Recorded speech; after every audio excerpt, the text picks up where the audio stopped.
Season 3 of Stranger Things has arrived, and it's been very well received with stellar ratings and big backup from Netflix as per usual. More about that later. They've spared no expenses on the props or CGI this time around, and it shows that this has been a priority as the props, malls and monsters look absolutely gorgeous, and even more so with upgraded cinematography and the expanded signature 80s setting.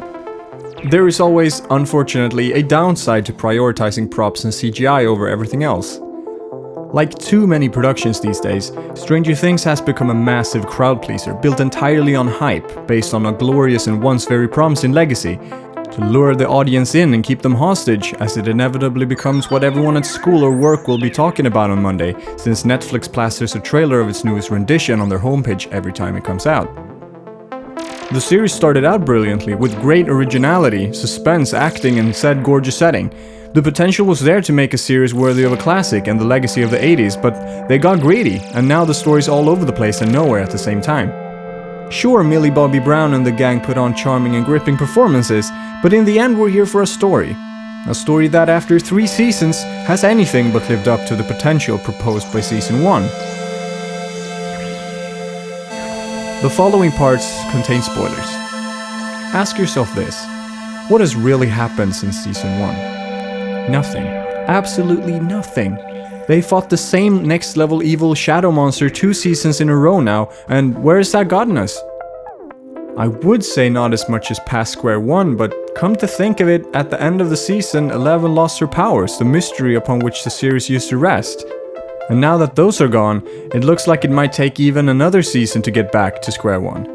And don't even start about the series being about adventure and defeating shadow monsters, because not even stories about such things are about that. Any good story has to do with the battle we fight within ourselves and the questioning of morals. With meaning. That's what people are really interested in. People. Not externalized evil in the shape of sacks of meat with teeth that are out to get you for the sake of it. No, people are interested in people, and Stranger Things have done a great job of crafting likable characters. So how do they get away with recycling the same plotline and even the same jokes season after season? With a few love dramas to trick you into thinking that this season was actually eventful and to make you look forward to the next.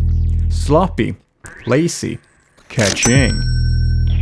It used to be evil scientists out to create weapons by experimenting on humans. Evil, yet makes sense. But they traded that in for cheap antagonists in the form of the Russians, the big bad patriarchal capitalists, and the arbitrary shadow monsters as the root of all evil. Give me a break. Surely you know better than to paint it black and white like this, Duffer Brothers. The feel of the characters has certainly changed since Season 1, as they're not the innocent, charming, darling kids they used to be. This calls for a change in tone of the series as a whole as well. Remember Harry Potter? No, not the Fantastic Beasts series, don't even get me started. No, the Harry Potter series that pulled this off with flying colors. As the characters went from childhood into adolescence, the story darkened and grew in pace with them growing up. Stranger Things isn't all that far off, but still misses the mark. Sure, they do cover some new and needed ground as they let the characters deal with puberty and discover who they are as they grow. But the tone of the series needs to keep up with this as well, not regress into childlike predictable bullshit. Not unlike Season 5 of Black Mirror, Stranger Things Season 3 has really lost its darkness and in that its edge, in favor of regressing into a more suitable for most ages kind of style. The only surprising element of Season 3 was Robin turning out to be gay, and that's simply because the bar was set so low anything semi-unexpected and remotely original would surprise you indeed. As for all stories, exponential progression is needed, and that gets exponentially harder the further the story is progressed. A typical example for this is Dragon Ball, a series all about taking it to the next level, with characters growing just about strong enough to defeat the next opponent, who just so happens to be ever so slightly stronger than the protagonist when introduced, every time. Come to think of it, Stranger Things do take a bit of inspiration from Dragon Ball in other aspects, don't they? Release it, Gohan! Release everything! Now's your chance!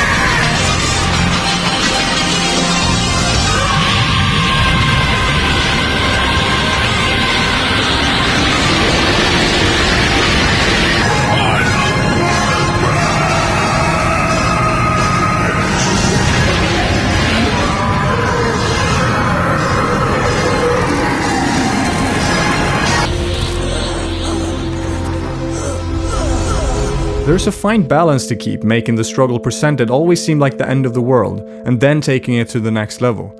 Problem is when the struggle presented literally is the world ending. How do you top that? The answer, according to Stranger Things it would seem, is to have the same thing happen over and over again. And this way, the story doesn't actually progress in the slightest, and we're fed random love dramas to be fooled into thinking that things are actually happening. There used to be mystery and fear of the unknown. This, in Season 1, took shape in a single Demogorgon lurking about, a vicious beast from another dimension keeping the viewer on edge as it could turn up at any given moment and do God knows what. Hard to kill itself, it struck fear in hearts and terrorized those who encountered it. In Season 2, there were suddenly a ton of Demogorgons, easily fought off and ever streamlined into the human dimension like cannon fodder. All controlled by the Mind Flayer, a mighty hive mind shadow monster without motives other than kill everything because reasons. Again, the true struggle should, in the end, be about choices. This is something we see in most great works of storytelling. It's choices that make characters interesting, not the actions of those without choice. Take Billy, for example. He was introduced as a mysterious, dark personality haunted by his past in Season 2.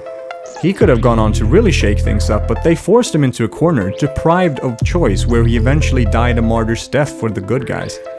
Not because of his choices, but because he didn't have a choice. The Mind Flayer didn't have to do so much as to attempt to trick Billy to win him over to his side, which would have been archetypical and classy, but all the Mind Flayer had to do was attack and infect Billy alien style, and it was done. Billy's participation in the Mind Flayer's army was not on his own accord, unlike Darth Vader, for example, who actively chose the dark side for reasons actually explained. So yeah, that's pretty much what Billy boiled down to, a cut-rate Darth Vader. It's baffling how the writers failed to take this into consideration when the change for something so much better was so very close at hand.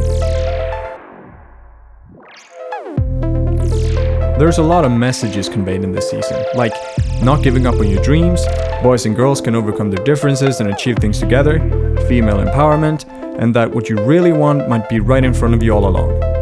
Not very original, but wholesome, you know. In our last video, we covered the upcoming Batwoman series and how they epically failed at the whole female empowerment thing. But Stranger Things does an okay job. It's certainly a bit over the top in episode 1 where the big badness of the oppressive patriarchy is shoved down our throats yet again. But there's also a scene with Nancy and her mom that does a good job of touching on some important topics. Sadly, it sort of loses its power when taking the full context into consideration, but in itself a great scene. Then there are the more serious topics, like capitalism, corruption, the patriarchy, homophobia, and pedophilia and objectification being okay as long as the victim is male. Wait, did I get that right? Oh, I think I did. And really, making one of the bad guys at the newspaper look like Donald Trump should be below them, but no. They should know better than to beat a dead horse like this. It's not classy, just a cheap preaching to the choir.